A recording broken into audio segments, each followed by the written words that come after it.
या बुलेटिनची सुरुवात करूयात एका मोठ्या बातमीनं। सैफवरती झालेल्या चाकू हल्ला प्रकरणाचं पोलिसांनी रिक्रिएशन केलं। आरोपी मोहम्मदनं सैफच्या घरामध्ये शिरून हल्ला कसा केला हे समजून घेण्यासाठी पोलिसांनी रिक्रिएशन केलं। यासाठी रात्री 11:15 वाजता पोलिसांनी आरोपीला पोलीस स्टेशनच्या बाहेर काढलं। त्यानंतर आरोपीला मध्यरात्री वांद्रे स्थानकात आणण्यात आलं। याच वांद्रे स्थानकातनं आरोपी सैफच्या घरी आला होता आणि तिथून आरोपीला सैफच्या घरी आणून चौकशी करण्यात आली।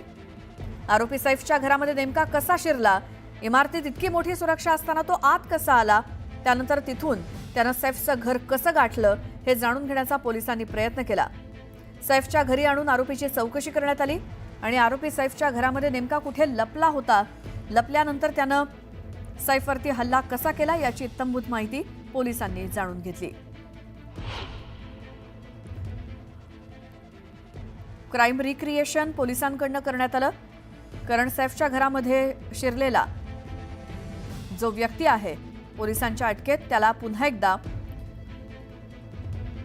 वांद्रे स्टेशन इथे आणण्यात आलं। त्यानंतर तो वांद्रे स्थानकातनंच सैफ अली खानच्या घरी गेला होता, तिथं त्याच्या घरात शिरला होता आणि त्याप्रमाणेच वांद्रे स्थानक आणि सैफ अली खानचं घर अशा सगळ्या ठिकाणी पोलिसांनी त्याला नेलं। तो घरामध्ये कसा शिरला, कुठे लपला होता या सगळ्याची माहिती पुन्हा एकदा पोलिसांनी जाणून घेतली। क्राइम रिक्रिएशन असं त्याला म्हणतात आणि त्यामुळे हल्ल्याचा नेमका कट कसा होता, काय होता हे उघड होऊ शकतं पोलीस तपासामध्ये। दोन दृश्य आहेत। आरोपीला रात्री 11:15 वाजता काल वांद्रे स्टेशनमध्ये आणण्यात आलं आणि त्यानंतर मध्यरात्री सैफच्या घरामध्ये आणून त्याची चौकशी करण्यात आली।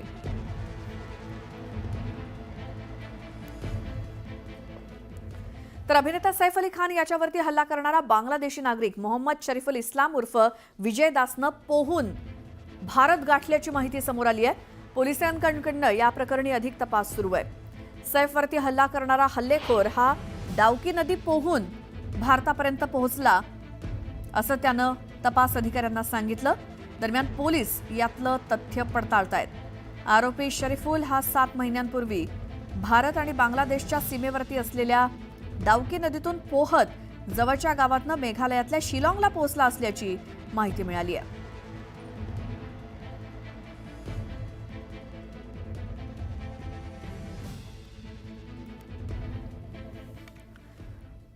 तर सैफ अली खानला आज हॉस्पिटलमधून डिस्चार्ज मिळण्याची शक्यता आहे। सैफच्या तब्येतीमध्ये सुधारणा होत असल्यामुळे सैफला आज डिस्चार्ज मिळणार असल्याची माहिती मिळाली आहे। तसंच सैफवरती झालेल्या हल्ल्याप्रकरणी पोलीस सैफचा देखील जबाब नोंदवणार असल्याची माहिती मिळाली आहे। सैफचा जबाब या हल्ल्याच्या घटनेमध्ये अत्यंत महत्त्वाचा आहे, त्यामुळे सैफच्या जबाबातून आता काय नवीन माहिती समोर येणार याकडे सर्वांचं लक्ष लागलंय।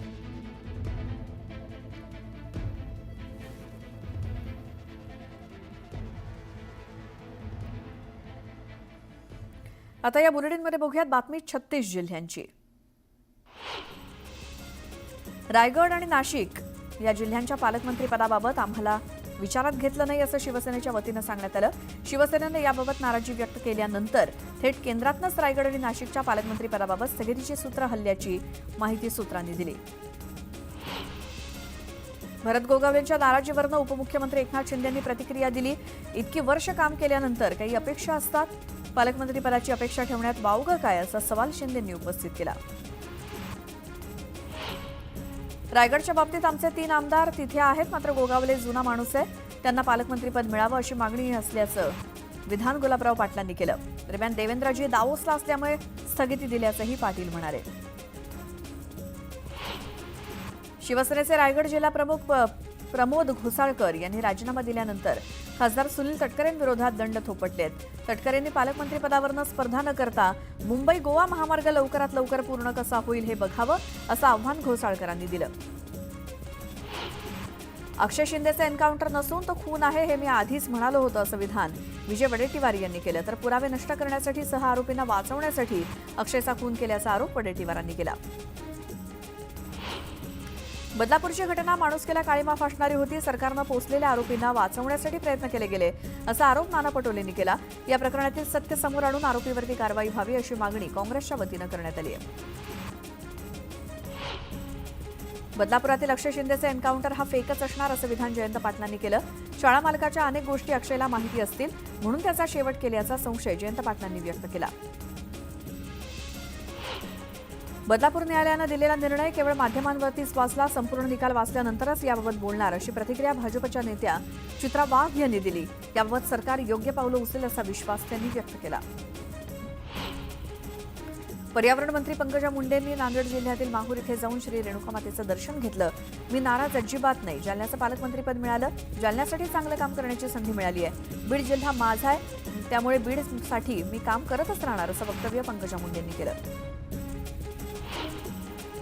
कोल्हापूर जिल्ह्याचं पालकमंत्रीपद हुकल्यामुळे हसन मुश्रीफ नाराज असल्याचं दिसून आलं. जनतेच्या मनात मीच पालकमंत्री असल्याचं म्हणत त्यांनी नाराजी व्यक्त केली. मी माझ्या भावना अजित पवारांकडे पोहोचवल्याचं ते म्हणाले.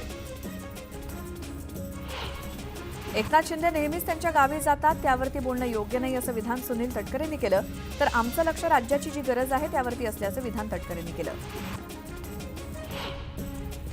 आमच्या घरात सगळं व्यवस्थित सुरू आहे. 2 जिल्ह्यांच्या पालकमंत्रीपदाबाबत देवेंद्र फडणवीस, शिंदे आणि अजित पवार एकत्र चर्चा करतील, त्यातून सामंजस्यपणे मार्ग निघेल, अशी प्रतिक्रिया शंभूराज देसाईंनी दिली. केंद्रीय गृहमंत्री अमित शहा 24 जानेवारीला महाराष्ट्र दौऱ्यावरती येणार आहेत. या दौऱ्यादरम्यान ते त्र्यंबकेश्वर मंदिरात जाऊन दर्शन घेणार आहेत. मालेगाव आणि मुंबईतील नेस्को या ठिकाणच्या कार्यक्रमासाठी ते उपस्थित राहणार आहेत. जिल्हा प्रशासनानं पुराच्या तीव्रतेचा विचार करून गाळ काढण्याच्या कामाचं प्राधान्यक्रम निश्चित करावेत. प्राधान्यक्रम निश्चित झाल्यानंतर 5 ठिकाणांची यादी आणि कार्यपद्धतीचा प्रस्ताव 24 जानेवारीपर्यंत सादर करण्याचे निर्देश पालकमंत्री नितेश राणेंनी जिल्हा प्रशासनाला दिलेत. बीडच्या आष्टीतील देवस्थानच्या जमिनीच्या घोटाळ्यावरनं शरद पवार गटाचे नेते राम खाडेंनी सुरेश धस यांच्यावरती गंभीर आरोप केले. घोटाळ्याच्या तक्रारीनंतर औरंगाबाद खंडपीठानं धसांना पोलीस संरक्षण दिलं होतं, पण ते अचानक 11 तारखेला काढून घेण्यात आलं. त्यानंतरच धसांनी आरोप सुरू केले, असा आरोप राम खाडेंनी केला. किरीट सोमय्या यांनी सिल्लोडच्या उपविभागीय अधिकारी कार्यालयाला भेट दिली. बांगलादेशी रोहिंग्यांसंदर्भात कारवाई करण्याच्या मागणीसाठी सोमय्या सिल्लोडला गेले.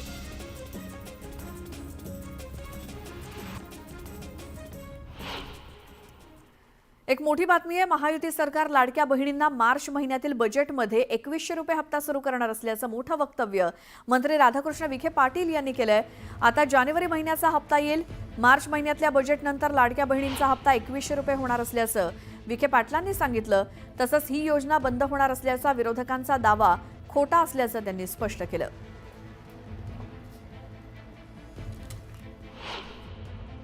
आता डिसेंबर तुमचा जानेवारीत हप्ता येईल. मार्च मध्ये बजेट झालं की तुमचे पैसे 1500 2100 होतील. महायुती सरकारचा हे शब्द आहे तुम्हाला की आमच्या लाडक्या बहिणींना आमचं सरकार कधी दूर करणार नाही, हे मला आपल्याला आवर्जून सांगितलं पाहिजे.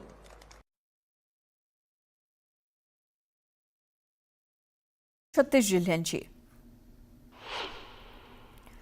उद्धव ठाकरे यांनी राष्ट्रवादीचे अध्यक्ष शरद पवार यांची भेट घेतली. 1.5 तासांच्या या भेटीत स्थानिक स्वराज्य संस्थांतील आघाडी तसंच सद्यस्थितीतील राजकारणावरती दोघांमध्ये चर्चा झाली.